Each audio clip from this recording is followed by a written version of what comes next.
Hello everyone, my name is Mehek. I hope you all are doing fine and safe. Here to discuss about this book that I finished reading recently, a very emotional and a special read, which I think each one of us should be reading. It's called Remnants of Separation. It's by Achal Malhotra. It talks about something that, as a country we faced in 1947, the partition, the various incidents and memories and sufferings associated with this particular incident. It also talks about, mainly it talks about the object memory. So during the partition, when people had to shift overnight, leave their homes and leave their homeland, they didn't have the luxury of time or to choose what they would carry with themselves, but still, some of them managed to carry some valuable items with themselves.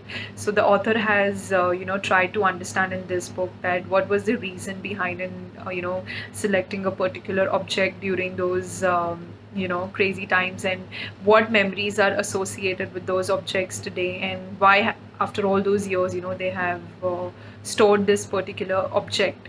Now the good thing is that the author has recorded experiences of from both the sides. Like, she's also actually interviewed people both from Lahore and India. So it gives you a good and clear understanding of what people went through during these tough times on both the sides of the borders. So, like, for me, it was very interesting to know that what people in Lahore, what they were going through, and it was no different than what we were going through here. So, the book has both, horrifying details and heartwarming details related to partition.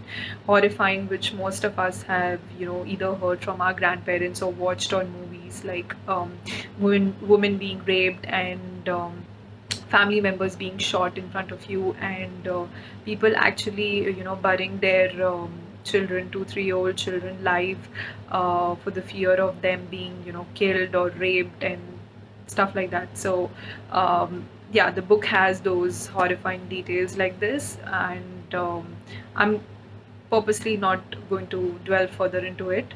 But it also has some, heartwarming and interesting details. When I say interesting, is that, for example, something that I've not heard about, that people went during partition, like when they came to know that they have to overnight, that they have to, leave their house. They thought that, post these riots, everything is going to be fine and we're going to be back. So they actually rolled all their valuables in the carpets and buried under their house. And also there was this another thing, that there was always this fear of being looted in the train. So, some of the families actually hid money in the ponytails of the girls, thinking that that is one place that, might not people might not reach for money. So they actually hid money in the ponytails. Then how, while most of them, when they were, because there was a fear of being looted, they didn't really carry anything except kitchen utensils and lassi tumblers. Now these lassi tumblers were something, big glasses. So they thought, that wherever we land, either in refugee camps or, if, our trains halt on some stations, we can actually fill water and, quench our thirst for a few days, filling water in these huge lassi tumblers. So that was the idea for them to carry these, utensils during the partition. So yeah, that was the horrifying and interesting details. There are some heartwarming details, like how, people met in refugee camps, and then they fell in love, and then they are married. And there's one very interesting story of Mia Faiz Rabani, which is a very heartwarming story, which I think I read and I got so emotional I actually started crying. And that story is something that I'm going to pass on always and share with people. It's about this man who, after he was in Punjab and after partition, he shifted to Lahore, and then post partition, he came back to India to have a look at his house. And once he reaches his house, he's welcomed by the Sikh family and he's offered breakfast, and he's so happy with their hospitality and their welcoming nature and love. And he shares this particular thing, that when he reaches that house and he's introduced to the elder of the family, the BG, the grandmother, she says, oh, finally ghar ke malik aa gaye hain. And she catches his hand and she says that, in Punjabi, ki puttar, you reached safely home or not. Like, she inquires that you during the partition and when it was all crazy out and there were riots and all, please tell me that you and your family reached safely home or not, and because she said, that post partition, a lot of families from Lahore were coming back to pick up the valuables and to check their houses. But, for this particular house, the owners never came back. And I actually got worried that if they reached to, across the border safely or not. So, that is something that was really so sweet and emotional for me. I actually shared this story with my parents, and I started crying.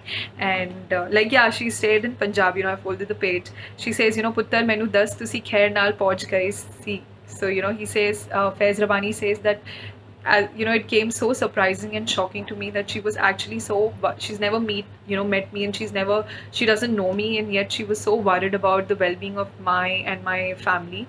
And that is what he says, that those were the times. I mean, these were the values that I remember, old India to have, that there was no religion, it was only humanity. Everyone loved and cared for everyone. And that is what the author has said, that it's never the religion that makes you do nasty and awful things. It's actually the hunger for power that makes people go crazy and do awful and nasty things. So yeah, Jill, just show you some pictures. So the good thing is, the author has actually shared the pictures of the objects that people carried with them during the partition. For example, there's this ghada, which was carried from Lahore to Delhi, in which basically Vaipe, which mother used to make lassi, and till today they make lassi in this ghada, and he kind of, it holds a sentimental value for him because, his mother used to make lassi in this, and it is from Lahore, the place which, till today is his homeland, and, he remembers it with fond memories.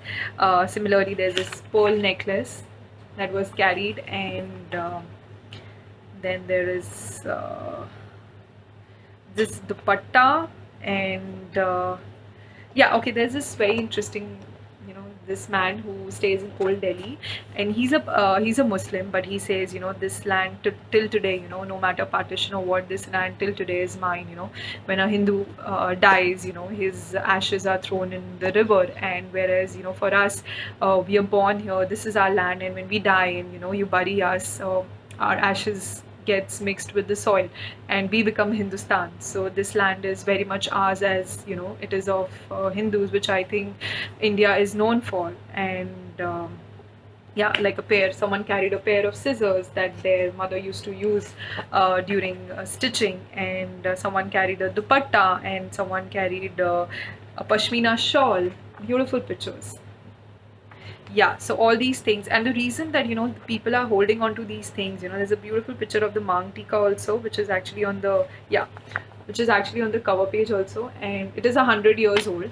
And all of them, in their stories that they're sharing it to the author, they have said, the reason that they're holding on to these objects is it reminds them of their time, in Lahore, or it reminds of their time in India. And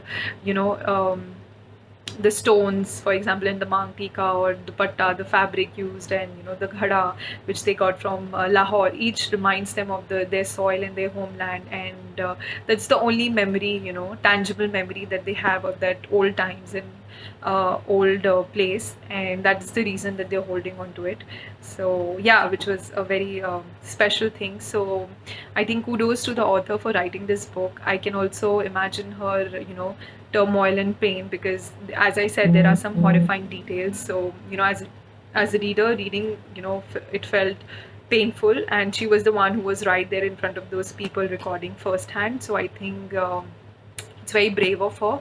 But like she says, this is the story that is needed to be shared and told to the generation today, that partition, to let them know that partition is a heavy price that each, our older generation paid, and each one of us paid as a citizen of this country. So partition is a price that each one of us paid for the democracy and freedom we enjoy today.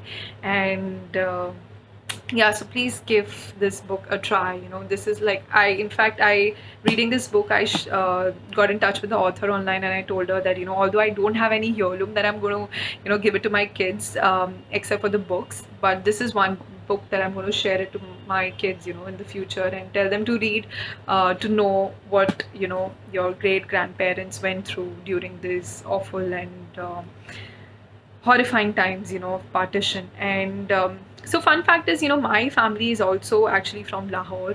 Our ancestors, my great grandparents were from Lahore, but we came to India much before the partition. Like, although my grandmother's side came in 1945, which is 2 years before the partition, but my grandfather's side came much before. But I think the moment I heard this, I've always been very interested and excited to go and visit Lahore, and hopefully one day I really can visit that place. There's another beautiful saying in this book that says, it's in Punjabi, जिसने लाहौर नहीं देखा वो जमिया ही नहीं. So someone who is not visited or seen Lahore, their life is actually incomplete. So yeah, hopefully one day I can visit this beautiful place. This book is available on Amazon, any of the local booksellers that you have around. It's for 600 rupees, but please give this book a try. It's a beautiful read on partition, and it's full of emotions, family, love, and yeah, a lot of things. So please give this book a try and let me know how you find it, and keep reading and keep inspiring. Thank you.